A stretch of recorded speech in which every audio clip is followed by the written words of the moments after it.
Was sind das jetzt erstmal für Module? Wofür braucht man jetzt 6-mal das gleiche Signal? Begeben wir uns wie Holmes und Watson mal auf Spurensuche.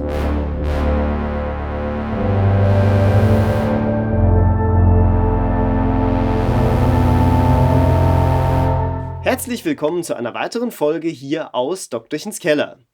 Das letzte Mal waren wir bei der Hi-Hat stehen geblieben und der Frage, wo die Envelope für die Hi-Hat eigentlich ihr Signal herbekommt. Dem gehen wir heute auf die Spur. Wir haben das letzte Mal schon gesehen, das Kabel geht hier hoch in diesen Kabelwust. Und da wäre jetzt die Frage, was genau macht dieser Knotenpunkt dort oben? Was sind das jetzt erstmal für Module? Es sind Multiplier, das heißt, es sind Signalverteiler. Wir schauen uns mal den an, der ist aber identisch zu dem hier drüben, man sieht ja nur mehr. Ich habe einen Eingang und 3, wahlweise auch 6 Ausgänge, wenn ich auf den nichts stecke. Das heißt, ich kann entweder 2 Signale je verdreifachen oder ein Signal versechsfachen. Gucken wir kurz hier drüben, in der Mitte steckt nichts, also wird hier das Signal offensichtlich versechsfacht.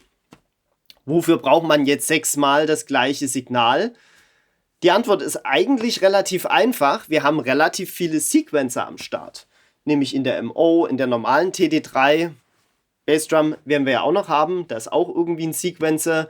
Wir haben den Bass, der einen Sequencer hat in unserem Acid-Techno-Hänschen kleinen Song.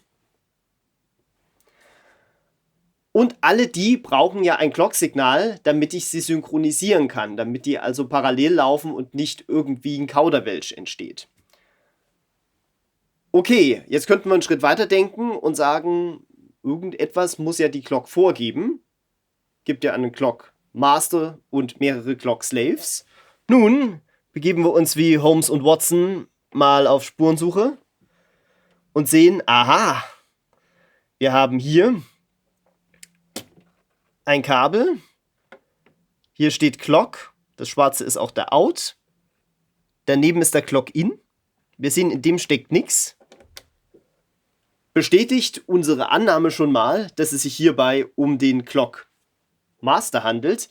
Wir könnten das jetzt noch verifizieren, wenn wir hier einfach mal das Tempo ändern und hören mal in die Hi-Hat rein.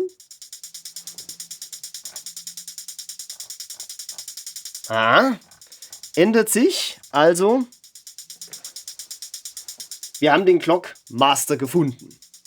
Das heißt, das, was hier oben alles sonst noch abgeht, im Sinne von, was hier noch verkabelt ist, sind tatsächlich die Sequencer der anderen Geräte.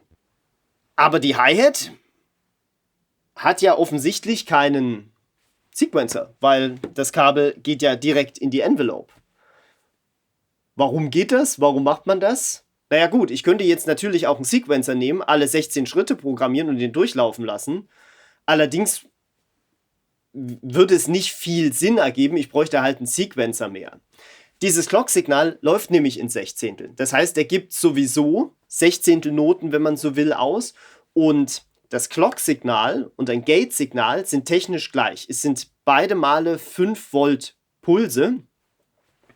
Das heißt, für die Envelope macht es überhaupt keinen Unterschied, ob ich dort ein Gate-Signal eines Sequencers reinschicke oder das Clock-Signal direkt. Und da ich möchte, dass die Sechzehntel straight durchlaufen, ohne irgendwas anderes zu machen, nehme ich direkt das Clock-Signal. Last but not least, wir haben hier oben jetzt zwischen diesen 2 Multipliern dieses lustige blinkende Teil. Das ist ein sogenannter Clock Divider. Das heißt, auch der bekommt erstmal sein Eingangssignal, wie wir hier sehen, von der normalen Clock. Und nochmal die Hi-Hat dazu, in Gedächtnis rufen, sehen wir, die blinken alle langsamer,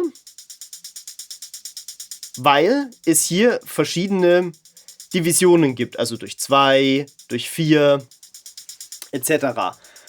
Das kann man auch nutzen, entweder um direkt irgendwelche kleinen Percussions oder sowas anzusteuern oder eben hier einen Sequencer dran anzuschließen. Würde ich jetzt hier rausgehen und einen Sequencer dran anschließen, würde er im Grunde mit der Hälfte der Geschwindigkeit der originalen Glock laufen. So lassen sich auch sehr schön verschiedene Rhythmusstrukturen erzeugen.